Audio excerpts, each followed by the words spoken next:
Hello मेरे प्यारे साथियों, तो आपका स्वागत करता हूं आज के अपने इस बिहार स्पेशल वाले सेशन में। और आज के सेशन में हम लोग पढ़ने के वाले हैं पाटलिपुत्र एवं महापद्मनंद का उदय। भैया हम लोग जो पढ़ रहे हैं वो प्राचीन बिहार इतिहास को पढ़ रहे हैं। ओके, जो इतिहास हमारा है प्राचीन समय का बिहार में कैसे कैसे क्या क्या हुए हैं, इन घटनाओं को हम लोग जानेंगे। तो चलिए बिना देर किए हुए आज के सेशन को स्टार्ट करते हैं और जानते हैं कि क्या खास है। थोड़ा सा कुछ अगर कहीं मिस्टेक हुआ हो लिखने में, क्योंकि ये डायरेक्ट एडिट हो जाता है तो लिखने में, तो मैं उसे ठीक कर दूंगा, आप लोग उसे समझिएगा। देखिए पॉइंट 1 कहते हैं अजात शत्रु के उत्तराधिकारी।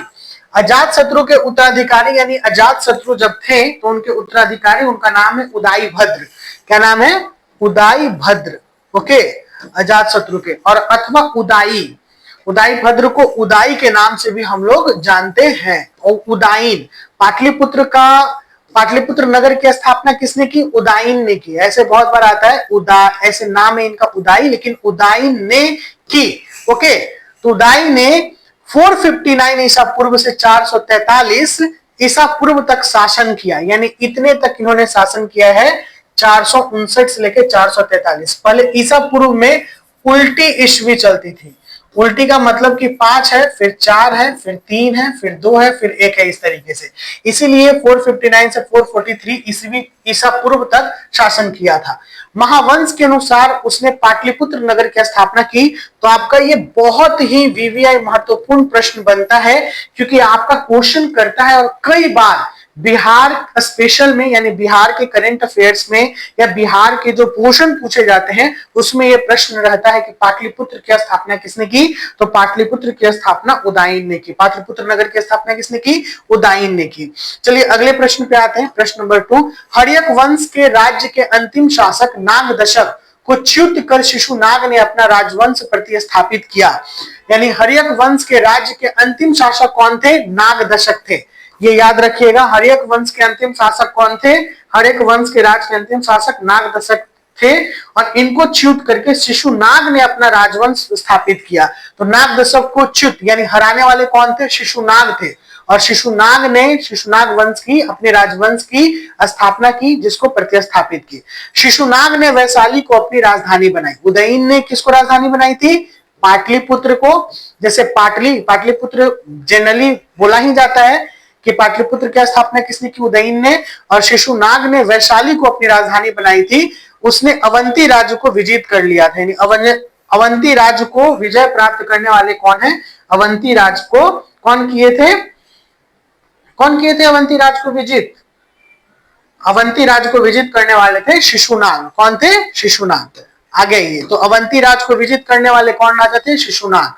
और शिशुनाग वंश भी हम लोग बोल सकते हैं। शिशुनाग का उत्तराधिकारी कालाशोक थे। कौन थे? कालाशोक। ये डायरेक्ट लाइन बाय लाइन चलते जा रहा है, ध्यान दीजिएगा। हमने अजात शत्रु से स्टार्ट किया है, उदयन, फिर हमने शिशुनाग वंश को, शिशुनाग को देखा, फिर हम लोग शिशुनाग के उत्तराधिकारी कौन बने? कालाशोक थे, जो काकवर्ण के नाम से प्रसिद्ध हैं। किस नाम से प्रसिद्ध हैं? कालाशोक काकवर्ण के नाम से प्रसिद्ध हैं, चर्चित हैं। इसने पुनः पाटलिपुत्र को अपनी राजधानी बनाई। यानी पहले पाटलिपुत्र थी राजधानी, पाटलिपुत्र के बाद फिर वैशाली बनी राजधानी, और वैशाली के बाद फिर क्या बनी? पाटलिपुत्र बनी राजधानी। और फिर से पाटलिपुत्र बनाने वाले राजधानी कौन थे? कालाशोक। उदयन के बाद कालाशोक। शिशुनाग वैशाली को अपनी राजधानी बनाए थे। कालाशोक के शासन के लगभग वर्ष में, जो कालाशोक के शासन थे, लगभग नहीं, यहाँ पे 10वें वर्ष है, ठीक है, 10वें कालाशोक के शासन के 10वें वर्ष 383 ईसा पूर्व में वैशाली में द्वितीय बौद्ध संगीति की आयोजना हुई थी। तो कालाशोक के शासन के 10वें वर्ष के रूप में, यानी द्वितीय बौद्ध संगति, ये पूछता है आपसे क्वेश्चन, द्वितीय बौद्ध संगीति किसके शासन काल में हुई थी? तो कालाशोक के शासन काल में हुई थी। द्वितीय बौद्ध संगति किसके शासन काल में हुई थी? कालाशोक के शासन काल में द्वितीय बौद्ध संगति हुई थी। और प्रथम बौद्ध संगति किसके शासन में हुई थी? अजात शत्रु के शासन काल में हुई थी प्रथम बौद्ध संगति। ये याद रखेगा, 483 ईसा पूर्व। आगे आते हैं इसमें अगले पॉइंट पे। शिशुनाग वंश का अंत कर महापद्मनंद ने नंद वंश की स्थापना की। तो यहां पर क्या हम लोग पढ़ रहे हैं, ध्यान दीजिएगा। शिशुनाग वंश की स्थापना किसने की? शिशुनाग वंश की स्थापना महापद्मनंद ने की। महापद्मनंद ने की और उसके बाद नंद वंश की इन्होंने स्थापना की। ओके, किसकी स्थापना की? नंद वंश की स्थापना की। शिशुनाग वंश को हराने वाले कौन थे? महापद्मनंद, और महापद्मनंद ने नंद वंश की स्थापना की। पुराणों में महापद्मनंद को शूद्र की संतान, जैन साहित्य नहीं की संतान तथा बौद्धों की संतान तथा कवि वह नहीं व रानी की संतान का उल्लेख करता है। देखिए, शिशुनाग वंश का अंत कर महापद्मनंद ने नंद वंश की स्थापना की और पुराण महापद्मनंद को शूद्र की संतान, जैन साहित्य है ये, यहां नहीं होगा, नाई की संतान। किसकी संतान? जैन साहित्य महापद्मनंद को नाई की संतान कहता है, और पुराणों के अनुसार महापद्मनंद को शूद्र की संतान, यानी शूद्र यानी छोटे जात की संतान कहे जाते हैं, और तथा वेश्या की संतान तथा कार्टियस नाई व रानी की संतान का उल्लेख करता है जैन साहित्य। ओके, जैन साहित्य किसे? वैश्या की संतान या कार्टियस नाई व रानी की संतान का उल्लेख करता है। ये जो महापद्मनंद है। पाली ग्रंथों से, बौद्ध के बारे में यहाँ पे चर्चा नहीं है। ओके, पाली ग्रंथों में महापद्मनंद का उल्लेख उग्रसेन, उपसेन नहीं, उग्रसेन, किसे? उग्रसेन के नाम से किया जाता है। महापद्मनंद का नाम उग्रसेन के बारे में चर्चा किस ग्रंथ में है? तो पाली ग्रंथ में है। किस ग्रंथ में है? पाली ग्रंथ में। पुराणों में महापद्मनंद को अखिल छत्रांतकारी, जिसको सर्व छत्रांतक कहा जाता है, सर्व छत्रांतक तथा एक वट कहा गया है। क्या कहा गया है? एक वट कहा गया है। हाथी गुम्फा अभिलेख, उसके द्वारा कलिंग में एक नहर निर्मित कराए जाने का उल्लेख है। यानी हाथी गुम्फा अभिलेख में यह कहा जा रहा है कि महापद्मनंद के द्वारा कलिंग में क्या करवाया गया था? एक नहर निर्मित करवाया गया था। कलिंग में सबसे प्रथम नहर निर्मित कराने वाले कौन राजा थे? तो वो महापद्मनंद थे। कौन थे? महापद्मनंद। और किस वंश से थे? नंद वंश से थे। किस वंश से? नंद वंश से थे। चलिए आगे आते हैं। महापद्मनंद का चर्चित मंत्री कलियक था। कौन था महापद्मनंद का चर्चित मंत्री? कलियक। कलियक न होकर यहां पर कल्पक होगा। क्या होगा? कल्पक। महापद्मनंद का चर्चित मंत्री कल्पक था। नंद वंश का अंतिम शासक धनानंद सिकंदर का समकालीन था। नंद वंश का अंतिम शासक धनानंद सिकंदर का समकालीन था। ओके, यानी यहां पे देखिएगा, धनानंद किसका समकालीन था? सिकंदर का। किसका समकालीन था? सिकंदर का। ओके, नंद वंश का अंतिम शासक धनानंद था और सिकंदर का समकालीन था। यूनानी लेखकों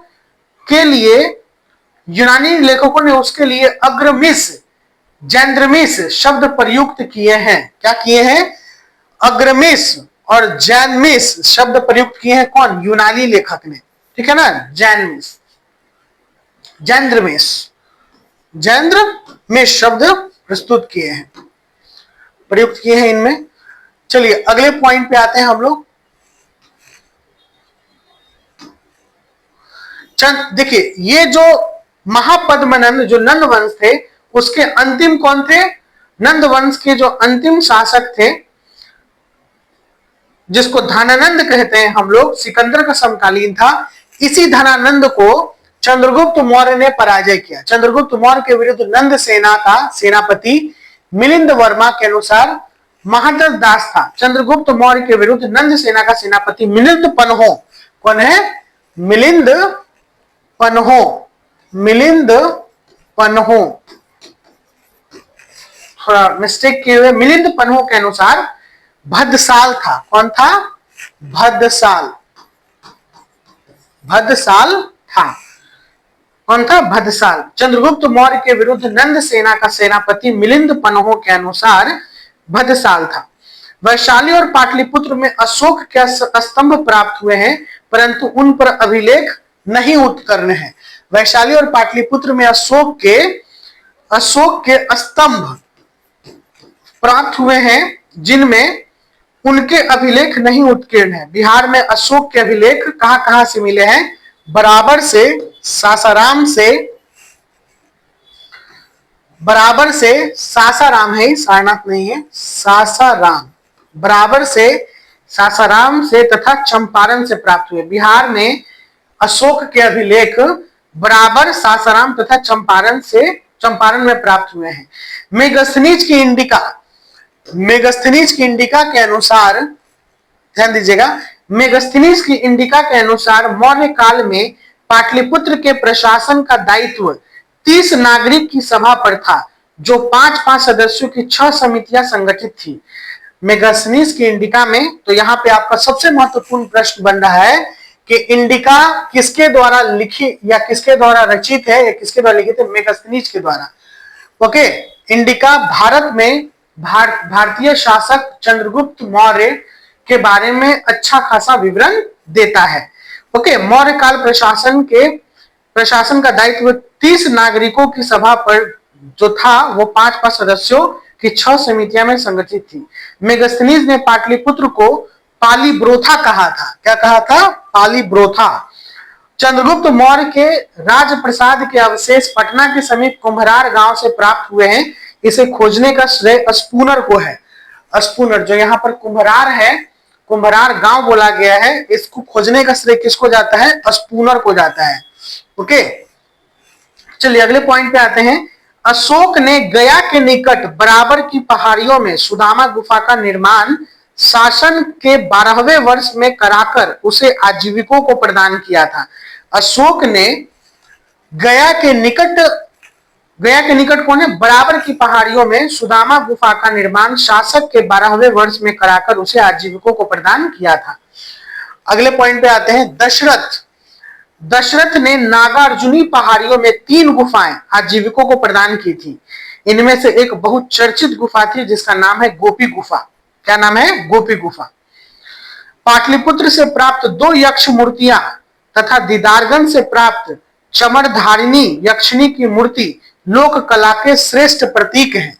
लोक कला के श्रेष्ठ प्रतीक हैं। गार्गी संहिता में पाटलिपुत्र पर यवनों, यूनानियों के आक्रमण का उल्लेख है। यह आक्रमण पुष्यमित्र शुंग के राज्यकाल में हुआ था। कुषाण नरेश कनिष्क ने मगध पर विजय प्राप्त की थी। अपने साथ वह बौद्ध विद्वान अश्वघोष को पुरुषपुर लेके गया था। तो कुषाण नरेश कनिष्क ने मगध पर विजय प्राप्त की और अपने साथ किसको लेके गया था? अश्वघोष को पुरुषपुर लेके गया था। महावस्तु नामक बौद्ध ग्रंथ में उल्लेख है कि ईसा पूर्व 2री शताब्दी में राजगृह में 36 प्रकार के शिल्पी निवास करते थे। कितने प्रकार के? 36 प्रकार के शिल्पी निवास करते थे। देख रहे हैं, यक्षिणी की मूर्ति कुछ इस प्रकार है। आगे आते हैं। जो स्मरणीय तथ्य बिंदु है उसे क्या याद कर लेना है? सबसे पहले है अजात शत्रु के द्वारा, अगर हम लोग बात करें, सबसे पहले अजात शत्रु के द्वारा उदाई भद्र, जिसे उदाईन हम लोग कहते हैं, उदाईन ने पाटलिपुत्र की स्थापना की। किसने की? उदाईन ने। उदाईन को पराजित करने वाले थे शिशुनाग वंश की स्थापना की और इसने अपनी राजधानी वैशाली बना ली। फिर शिशुनाग को कालाशोक के द्वारा पराजय मिला और पराजय के बाद उन्होंने फिर पुनः राजधानी कहां पे स्थापित कर ली? पाटलिपुत्र। ठीक है। कालाशोक को फिर पराजय करने वाले थे नंद वंश की स्थापना में महापद्मनंद ने स्थापना की अपने नंद वंश की, और नंद वंश की स्थापना के बाद धनानंद जो थे, महापद्मनंद के अंतिम जो थे धनानंद, उन्होंने सिकंदर के समकालीन थे और इसके बाद फिर किसकी स्थापना हुई? मौर्य साम्राज्य की स्थापना हुई, जिसके सबसे प्रथम शासक रहे चंद्रगुप्त मौर्य। तो आज के सेशन में हम लोग इतना ही देखेंगे बिहार स्पेशल में। अगले सेशन में हम लोग ये पढ़ेंगे और डिटेल में। ओके, चलिए मिलते हैं। Bye bye, take care, see you soon in the next session.